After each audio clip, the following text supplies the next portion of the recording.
Nicholson. Barnaby Rudge, A Tale of the Riots of '80, by Charles Dickens. Chapter 33. One wintry evening, early in the year of our Lord 1780, a keen north wind arose as it grew dark, and night came on with black and dismal looks. A bitter storm of sleet, sharp, dense, and icy cold, swept the wet streets and rattled on the trembling windows. Signboards, shaken past endurance in their creaking frames, fell crashing on the pavement. Old tottering chimneys reeled and staggered in the blast, and many a steeple rocked again that night, as though the earth were troubled. It was not a time for those who could by any means get light and warmth to brave the fury of the weather. In coffee-houses of the better sort, guests crowded round the fire, forgot to be political, and told each other with a secret gladness that the blast grew fiercer every minute. Each humble tavern by the waterside had its group of uncouth figures round the hearth, who talked of vessels foundering at sea and all hands lost, related many a dismal tale of shipwreck and drowned men, and hoped that some they knew were safe, and shook their heads in doubt. In private dwellings children clustered near the blaze, listening with timid pleasure to tales of ghosts and goblins, and tall figures clad in white standing by bedsides, and people who had gone to sleep in old churches, and being overlooked had found themselves alone there at the dead hour of the night, until they shuddered at the thought of the dark rooms upstairs, yet loved to hear the wind moan too, and hoped it would continue bravely. From time to time these happy indoor people stopped to listen, or one held up his finger and cried, "Hark!" And then, above the rumbling in the chimney, and the fast pattering on the glass, was heard a wailing, rushing sound, which shook the walls as though a giant's hand were on them. Then a hoarse roar as if the sea had risen. Then such a whirl and tumult that the air seemed mad. And then, with a lengthened howl, the waves of wind swept on, and left a moment's interval of rest. Cheerily, though there were none abroad to see it, shone the maypole light that evening. Blessings on the red, deep, ruby, glowing red, old curtain of the window, blending into one rich stream of brightness, fire and candle, meat, drink, and company, and gleaming like a jovial eye upon the bleak waste out of doors. Within, what carpet like its crunching sand? What music, merry as its crackling logs? What perfume, like its kitchen's dainty breath? What weather, genial as its hearty warmth? Blessings on the old house! How sturdily it stood!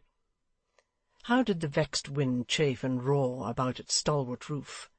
How did it pant and strive with its wide chimneys, which still poured forth from their hospitable throats great clouds of smoke, and puffed defiance in its face? How, above all, did it drive and rattle at the casement, emulous to extinguish that cheerful glow which would not be put down and seemed the brighter for the conflict. The profusion, too, the rich and lavish bounty of that goodly tavern! It was not enough that one fire roared and sparkled at its spacious hearth, in the tiles which paved and compassed it. 500 flickering fires burned brightly also. It was not enough that one red curtain shut the wild night out, and shed its cheerful influence on the room. In every saucepan lid, and candlestick, and vessel of copper, brass, or tin that hung upon the walls, were countless ruddy hangings, flashing and gleaming with every motion of the blaze, and offering, let the eye wander where it might, interminable vistas of the same rich colour. The old oak wainscoting, the beams, the chairs, the seats, reflected it in a deep, dull glimmer. There were fires and red curtains in the very eyes of the drinkers, in their buttons, in their liquor, in the pipes they smoked. Mr Willet sat in what had been his accustomed place 5 years before, with his eyes on the eternal boiler, and had sat there since the clock struck 8, giving no other signs of life than breathing with a loud and constant snore, though he was wide awake, and from time to time putting his glass to his lips, or knocking the ashes out of his pipe and filling it anew. It was now 10:30. Mr. Cobb and long Phil Parkes were his companions as of old, and for 2 mortal hours and a half none of the company had pronounced one word. Whether people, by dint of sitting together in the same place and the same relative positions and doing exactly the same things for a great many years, acquire a sixth sense, or some unknown power of influencing each other which serves them in its stead, is a question for philosophy to settle. But certain it is that old John Willet, Mr. Parkes, and Mr. Cobb were one and all firmly of opinion that they were very jolly companions, rather choice spirits than otherwise, that they looked at each other every now and then as if there were a perpetual interchange of ideas going on among them, that no man considered himself or his neighbour by any means silent, and that each of them nodded occasionally when he caught the eye of another, as if he would say, "You have expressed yourself extremely well, sir, in relation to that sentiment, and I quite agree with you." The room was so very warm, the tobacco so very good, and the fire so very soothing, that Mr Willet by degrees began to doze. But as he had perfectly acquired, by dint of long habit, the art of smoking in his sleep, and as his breathing was pretty much the same, awake or asleep, saving that in the latter case he sometimes experienced a slight difficulty in respiration, such as a carpenter meets with when he is planing and comes to a knot, neither of his companions was aware of the circumstance until he met with one of these impediments and was obliged to try again. "Johnny's dropped off," said Mr. Parkes in a whisper. "Fast as a top," said Mr. Cobb. Neither of them said any more until Mr Willet came to another knot, one of surpassing obduracy, which bade fair to throw him into convulsions, but which he got over at last without waking, by an effort quite superhuman. "He sleeps uncommon hard," said Mr Cobb. Mr Parkes, who was possibly a hard sleeper himself, replied with some disdain, "Not a bit on it," and directed his eyes towards a handbill pasted over the chimney-piece, which was decorated at the top with a woodcut representing a youth of tender years running away very fast, with a bundle over his shoulder at the end of a stick, and, to carry out the idea, a finger-post and a milestone beside him. Mr Cobb likewise turned his eyes in the same direction, and surveyed the placard as if that were the first time he had ever beheld it. Now, this was a document which Mr Willet had himself indited on the disappearance of his son Joseph, acquainting the nobility and gentry and the public in general with the circumstances of his having left his home, describing his dress and appearance, and offering a reward of £5 to any person or persons who would pack him up and return him safely to the Maypole at Chigwell, or lodge him in any of his Majesty's jails until such time as his father should come and claim him. In this advertisement Mr Willet had obstinately persisted, despite the advice and entreaties of his friends, in describing his son as a young boy, and furthermore as being from 18 inches to a couple of feet shorter than he really was. Two circumstances which perhaps accounted, in some degree, for its never having been productive of any other effect than the transmission to Chigwell at various times, and at a vast expense, of some 45 runaways, varying from 6 years old to 12. Mr Cobb and Mr Parkes looked mysteriously at this composition, at each other, and at old John. From the time he had pasted it up with his own hands, Mr Willet had never by word or sign alluded to the subject, or encouraged any one else to do so. Nobody had the least notion what his thoughts or opinions were connected with it, whether he remembered it or forgot it, whether he had any idea that such an event had ever taken place. Therefore, even while he slept, no one ventured to refer to it in his presence, and for such sufficient reasons, these his chosen friends were silent now. Mr Willet had got by this time into such a complication of knots that it was perfectly clear he must wake or die. He chose the former alternative, and opened his eyes. "If he don't come in 5 minutes," said John, "I shall have supper without him." The antecedent of this pronoun had been mentioned for the last time at 8 o'clock.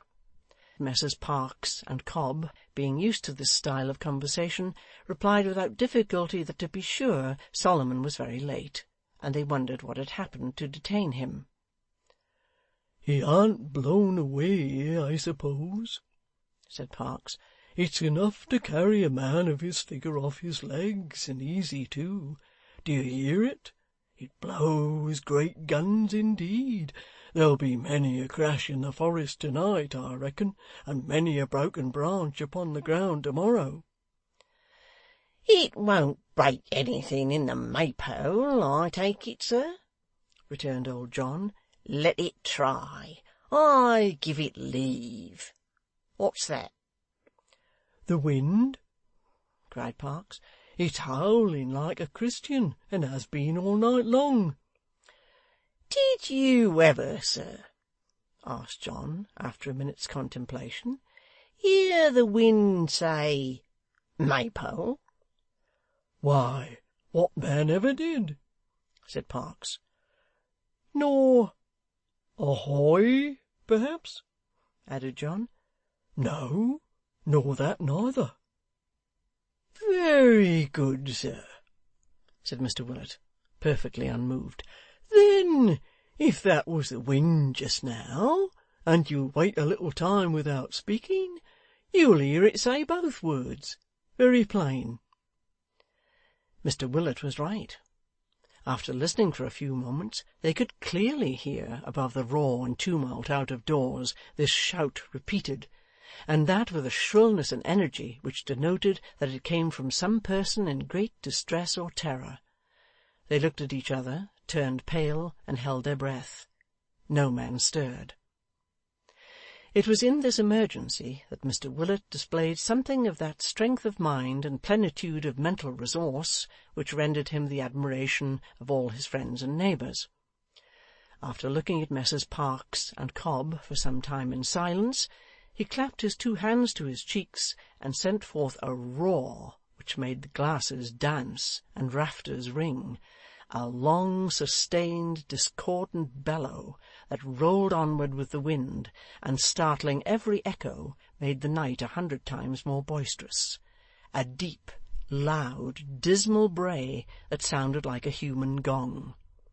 Then, with every vein in his head and face swollen with the great exertion, and his countenance suffused with a lively purple, he drew a little nearer to the fire, and turning his back upon it, said with dignity, "If that's any comfort to anybody, they're welcome to it.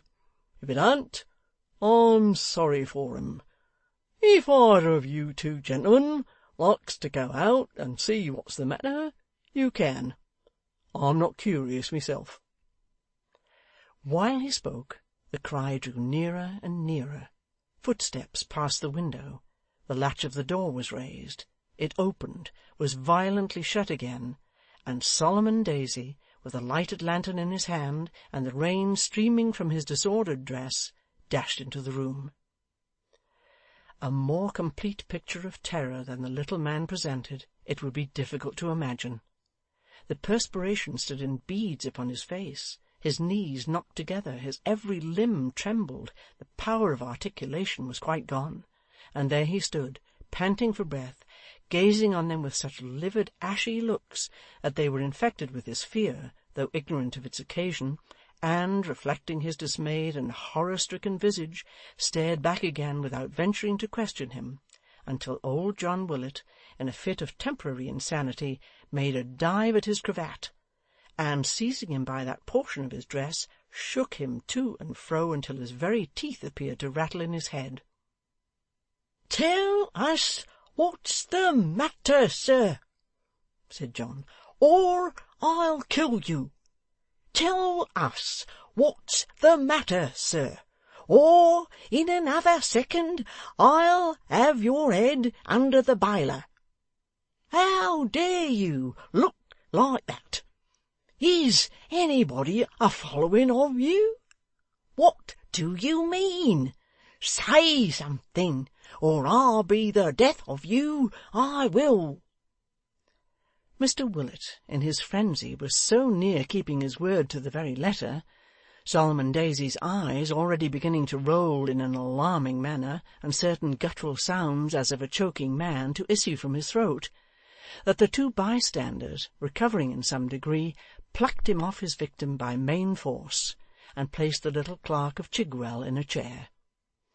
Directing a fearful gaze all round the room, he implored them in a faint voice to give him some drink, and above all to lock the house door, and close and bar the shutters of the room without a moment's loss of time. The latter request did not tend to reassure his hearers, or to fill them with the most comfortable sensations. They complied with it, however, with the greatest expedition, and having handed him a bumper of brandy and water, nearly boiling hot, waited to hear what he might have to tell them. "Oh, Johnny!" said Solomon, shaking him by the hand. "Oh, Parkes! Oh, Tommy Cobb! Why did I leave this house to-night, on the 19th of March, of all nights in the year, on the 19th of March?" They all drew closer to the fire. Parkes, who was nearest to the door, started and looked over his shoulder. Mr Willet, with great indignation, inquired what the devil he meant by that, and then said, "God forgive me!" and glanced over his own shoulder, and came a little nearer. "When I left here to-night," said Solomon Daisy, "I little thought what day of the month it was. I'd never gone alone into the church after dark on this day for 27 years. I've heard it said that as we keep our birthdays when we are alive, so the ghosts of dead people who are not easy in their graves keep the day they died upon. How the wind roars!" Nobody spoke. All eyes were fastened on Solomon. "I might have known," he said, "what night it was, by the foul weather. There's no such night in the whole year round as this is, always. I never sleep quietly in my bed on the 19th of March.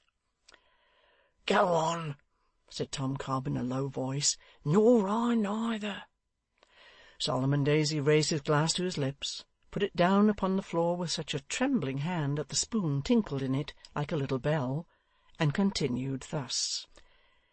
"Have I ever said that we are always brought back to this subject in some strange way when the 19th of this month comes round? Do you suppose it was by accident I forgot to wind up the church clock? I never forgot it any other time, though it's such a clumsy thing that it has to be wound up every day. Why should it escape my memory on this day of all others?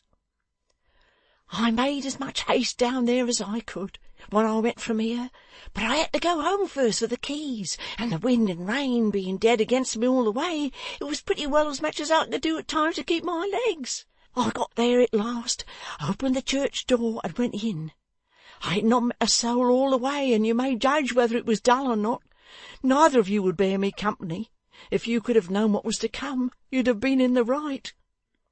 The wind was so strong that it was as much as I could do to shut the church door by putting my whole weight against it, and even as it was, it burst wide open twice, with such strength that any of you would have sworn, if you'd been leaning against it as I was, that somebody was pushing it on the other side. However, I got the key turned, went into the belfry, and wound up the clock, which was very near run down and would have stood stock still in half an hour. As I took up my lantern again to leave the church, it came upon me all at once that this was the 19th of March. It came upon me with a kind of shock, as if a hand had struck the thought upon my forehead. At the very same moment, I heard a voice outside the tower, rising from among the graves. Here old John precipitately interrupted the speaker, and begged that if Mr Parkes, who was seated opposite to him and was staring directly over his head, saw anything, he would have the goodness to mention it. Mr Parkes apologized, and remarked that he was only listening. to which Mr Willet angrily retorted that his listening with that kind of expression in his face was not agreeable, and that if he couldn't look like other people, he had better put his pocket-handkerchief over his head. Mr Parkes, with great submission, pledged himself to do so, if again required, and John Willet, turning to Solomon, desired him to proceed. After waiting until a violent gust of wind and rain, which seemed to shake even that sturdy house to its foundation, had passed away, the little man complied. "Never tell me that it was my fancy, or that it was any other sound which I mistook for that I tell you of. I heard the wind whistle through the arches of the church. I heard the steeple strain and creak. I heard the rain as it came driving against the walls. I felt the bells shake. I saw the rope sway to and fro. And I heard that voice." "What did it say?" asked Tom Cobb. "I don't know what. I don't know that it spoke. It gave a kind of cry, as any one of us might do if something dreadful followed us in a dream and came upon us unawares, and then it died off, seeming to pass quite round the church." "I don't see much in that," said John, drawing a long breath, and looking round him like a man who felt relieved. "Perhaps not," returned his friend, "but that's not all." "What more do you mean to say, sir, is to come?" asked John, pausing in the act of wiping his face upon his apron. "What are you a-going to tell us of next?" "What I saw." "Saw?" echoed all three, bending forward. "When I opened the church door to come out," said the little man, with an expression of face which bore ample testimony to the sincerity of his conviction. "When I opened the church door to come out, which I did suddenly, for I wanted to get it shut again before another gust of wind came up, there crossed me, so close that by stretching out my finger I could have touched it, something in the likeness of a man. It was bareheaded to the storm. It turned its face without stopping, and fixed its eyes on mine. It was a ghost, a spirit." "Whose?" they all cried together. In the excess of his emotion, for he fell back trembling in his chair, and waved his hand as if entreating them to question him no further, his answer was lost on all but old John Willet, who happened to be seated close beside him. "Who?" cried Parkes and Tom Cobb, looking eagerly by turns at Solomon Daisy and at Mr Willet. "Who was it?" "Gentlemen," said Mr Willet, after a long pause, "you needn't ask. The likeness of a murdered man. This is the 19th of March. A profound silence ensued. "If you'll take my advice," said John, "we had better, one and all, keep this a secret. Such tales would not be liked at the Warren. Let us keep it to ourselves, for the present time at all events, or we may get into trouble, and Solomon may lose his place. Whether it was really as he says, or whether it wasn't, is no matter. Right or wrong, nobody would believe him. As to the probabilities, I don't myself think," said Mr Willet, eyeing the corners of the room in a manner which showed that, like some other philosophers, he was not quite easy in his theory, "that a ghost as had been a man of sense in his lifetime would be out a walking in such weather. I only know that I wouldn't, if I was one."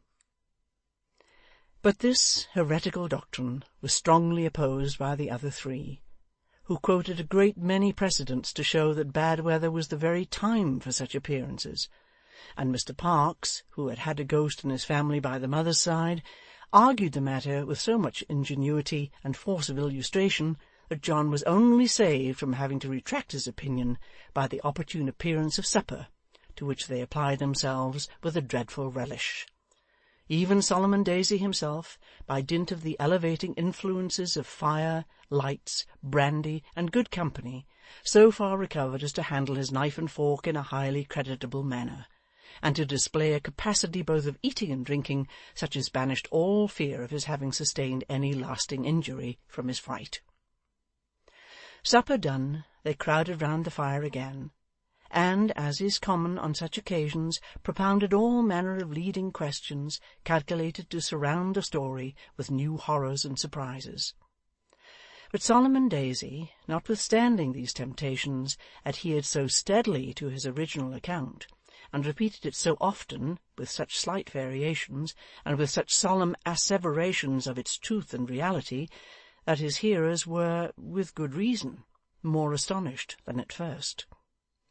As he took John Willet's view of the matter in regard to the propriety of not bruiting the tale abroad, unless the spirit should appear to him again, in which case it would be necessary to take immediate counsel with the clergyman, it was solemnly resolved that it should be hushed up and kept quiet. And as most men like to have a secret to tell which may exalt their own importance, they arrived at this conclusion with perfect unanimity. As it was by this time growing late, and was long past their usual hour of separating, the cronies parted for the night. Solomon Daisy, with a fresh candle in his lantern, repaired homewards under the escort of Long Phil Parkes and Mr Cobb, who were rather more nervous than himself. Mr Willet, after seeing them to the door, returned to collect his thoughts with the assistance of the boiler, and to listen to the storm of wind and rain, which had not yet abated one jot of its fury. End of chapter 33.